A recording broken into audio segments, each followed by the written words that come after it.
বিস্ফোরক মিঠুন চক্রবর্তী, রেগে ভূত কুণাল ঘোষ। তাহলে কি 2026-এ বিজেপি সরকার গড়ার গ্যারেন্টি দিলেন মহাগুরু?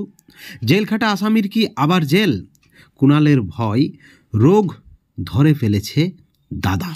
রেগে মেগে কুণালের যে জবাব!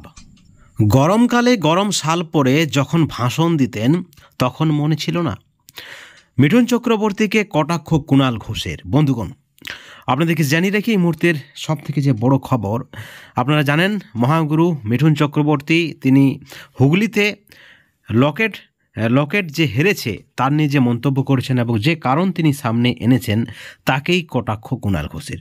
আপনারা সকলে জানেন হুগলিতে রচনা ব্যানার্জির কাছে হেরে যান লকেট প্রায় 70,000-এরও বেশি ভোটে।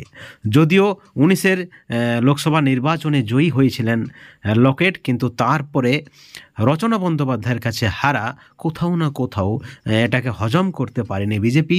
অবশেষে এই হারের কারণ হিসাবে মিঠুন চক্রবর্তী যা বলেছেন তা কিন্তু অত্যন্ত একটা বিস্ফোরক।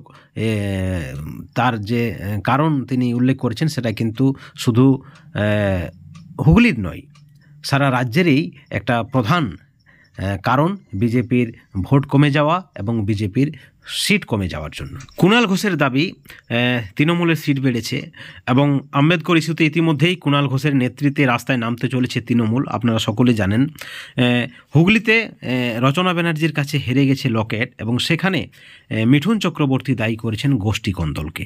তিনি বলেছেন যে মাত্র 10% কর্মী সক্রিয়ভাবে কাজ করেছে, বাকি সকলেই কিন্তু নিষ্ক্রিয় ছিল প্রায়, এবং তার ফলেই হারতে হয়েছে হুগলিতে, এমনটাই কিন্তু দাবি মিঠুন চক্রবর্তীর।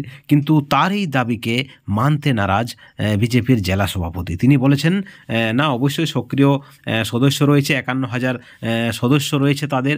এমতো অবস্থায় যারা কাজ করেছেন তারা দলের স্বার্থে করেছেন, দলকে ভালোবেসে করেছেন।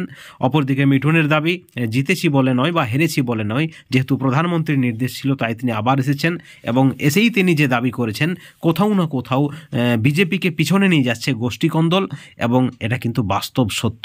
অনেকেই মনে করছেন এটা এবং রাজনৈতিক মহলও মনে করছে এটা, যে কোথাও না কোথাও বিজেপির গোষ্ঠী কোন্দলের কারণেই বিজেপির সিট কমেছে। বন্ধুগণ, আপনাদের কি মনে হয় মিঠুন চক্রবর্তী যে অভিযোগ আনছেন বা যে কারণকে দায়ী করছেন সেই কারণের সঙ্গে আপনারা কি সহমত?